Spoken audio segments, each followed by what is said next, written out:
and welcome to another episode of Proactive Parenting. Remember, this is a judgment-free space to learn how to raise value-driven kids in a way that's right for your family, using the most current scientific research out there. I'm your host, Dr. Deanna Marie Mason. I'm a certified pediatric nurse practitioner, published author, and a professional who has devoted my career to studying and using child development to help parents manage childhood issues. So grab a cup of coffee or tea and settle in to learn something new about your child, because when we know better, we do better. I'm going to touch on a hot button issue today that I know is very controversial, vaccines. Before I start, I want to clarify my position as an educator to avoid anyone reading anything into what I want to say about vaccines. As most of my listeners know, I base all my podcasts, books, workshops, programs, and courses on current research, best practice policies by the leading health organizations such as the Center for Disease Control, the World Health Organization, the American Academy of Pediatrics, the European Pediatric Association, and I have a firm understanding of developmental pediatrics. I have no personal gripe with the medical establishment, holistic medicine, or scientific process. My position on vaccines as a PhD-prepared researcher and certified pediatric nurse practitioner is guided by top-tier, peer-reviewed scientific research and my knowledge of the dangers of childhood illnesses such as diphtheria, polio, measles, rubella that are prevented with vaccines. I have no agenda beyond wanting to give accurate, unbiased information so you can make the best decision for your child. So if you have a different perspective on this issue, that is okay. We, as humans, have a right to use the information we choose when making decisions. You may choose to use and trust different sources. The information that's going to be discussed here today is based on research that has been published in peer-reviewed journals, that has been replicated and validated multiple times. It is at your discretion to consider this information or ignore it. My goal is to share what is published in the scientific literature so you'll have the most up-to-date information available. And with that said, I'll continue. The research continues to confirm the finding of past studies showing that the measles, mumps, and rubella, or MMR vaccine, does not raise the risk of autism, even among children who are at increased genetic risk. These recent studies, plus a myriad of multiple previous studies, have shown that there is no link between the MMR vaccine nor any vaccine and autism. No well-run research has ever concluded that the MMR vaccine is linked to autism.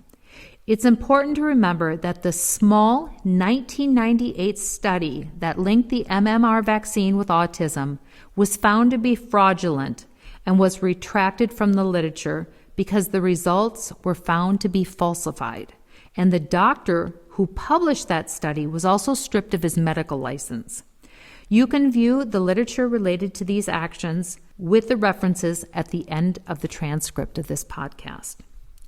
Unfortunately, since the fraudulent study's publication in 1998, vaccines have been under attack. The most common vaccine parents are afraid of is the MMR vaccine because the fraudulent study linked it directly to autism. And it's normal that parents are concerned about autism, especially with the rising rates of diagnosis.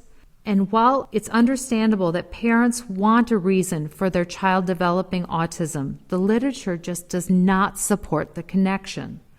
Over and over, researchers have investigated the false association of the MMR vaccine to autism and ruled it out. Autism is not linked to the vaccine.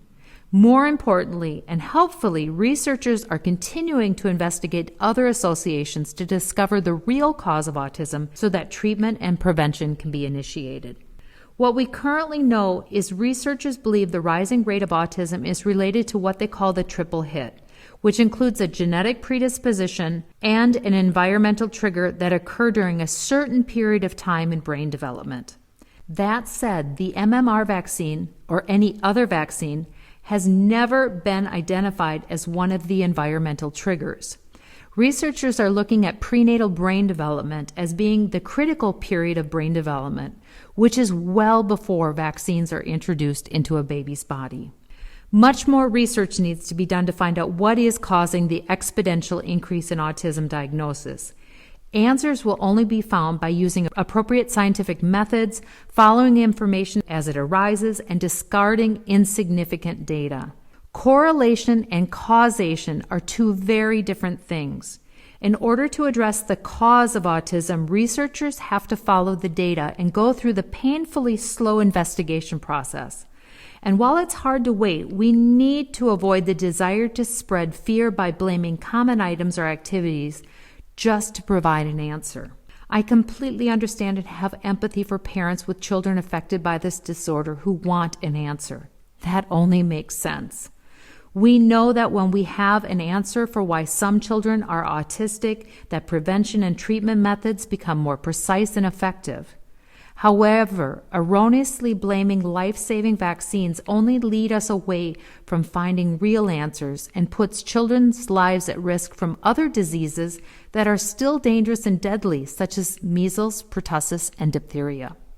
In my personal and professional experience, most pediatric health providers have an enormous passion for pediatric health. We care tremendously about our little patients and their families. The recommendation to vaccinate completely and on time is motivated by our desire to provide the best care for every patient and the communities in which they live. Vaccination prevents illnesses and death, period. Not vaccinating puts patients at risk for very real illnesses. And it's not just the illness that the vaccine protects from. Many of the diseases can leave lasting health complications such as heart problems, the inability to bear children, or permanent changes to the skin, even when we can manage the disease in the healthcare system. So while a disease may not kill a child, the secondary effects of the illness may linger throughout their life. Vaccinating a child is a loving, health-promoting act. There are few exceptions where it is unsafe to vaccinate a child. Unless a licensed healthcare provider directly instructs parents not to vaccinate, such as for a child going through chemotherapy related to a cancer diagnosis, it is usually recommended for all children to be vaccinated fully and on schedule. Putting a child at risk for numerous childhood illnesses for fear of a disorder that has not been linked to any vaccine by a well-designed, legitimate study is not logical. To be sure, our emotions can drive us to act irresponsibly. We love our children so much and want to do everything in our power to protect them. However, there are ways of dealing with those emotions in a positive way to avoid acting irresponsibly. Logical, responsible ways to confront strong emotions about vaccines and autism could include seeking information from reputable sources, talking with experts, or reading the solid research available on the topic. It's also a good idea to remember that the information on the internet can be widely variable in terms of quality and trustworthiness. So be sure to evaluate the reliability of the information you're reading. Make sure the person you are trusting has the correct education and experience to have a qualified opinion on the subject you are looking at. The data is clear in recent publications showing that pediatric care providers, such as pediatricians and nurse practitioners, should be the most important sources of vaccine information because online information is highly variable. If you would like to validate any of the information I shared here, I invite you to look at trusted sources of vaccine information, such as the American Academy of Pediatrics, the AAP, Centers for Disease Control, the CDC, National Institutes of Health, NIH, and the World Health Organization, the WHO, and the European Pediatric Association, the EPA. You will find that each and every one of these groups is united in their trust of vaccines based on a large base of scientific data and recommend routine childhood vaccination globally. I'm aware of the importance of vaccines, and this podcast was meant to address some of the common parental concerns I hear. My goal is that by encouraging you to look at the research from gold standard sources, understanding that the link between autism and MMR vaccine was related to a dishonest physician's fraudulent research that has been discredited, you can regain trust in an established and safe aspect of pediatric health care and consider the loving act of vaccinating your child fully and on schedule. In the end, the message of today's episode is to vaccinate your child for their health. If you are still unsure, please talk to a trusted healthcare provider to review the information you are unclear about, or look to the research that shows and validates safety. The more you understand the situation, the more confident you'll feel about vaccination and dispel any doubts. I know this podcast is not going to sit well with some people, and that's okay. We don't all have to see the world the same way, and it's okay to have a different way of looking at things. I hope that I've presented this information in a way that you felt was respectful and easy to understand. I always welcome comments from listeners, even when they are in disagreement with me. All I ask is that we keep everything civil and respectful.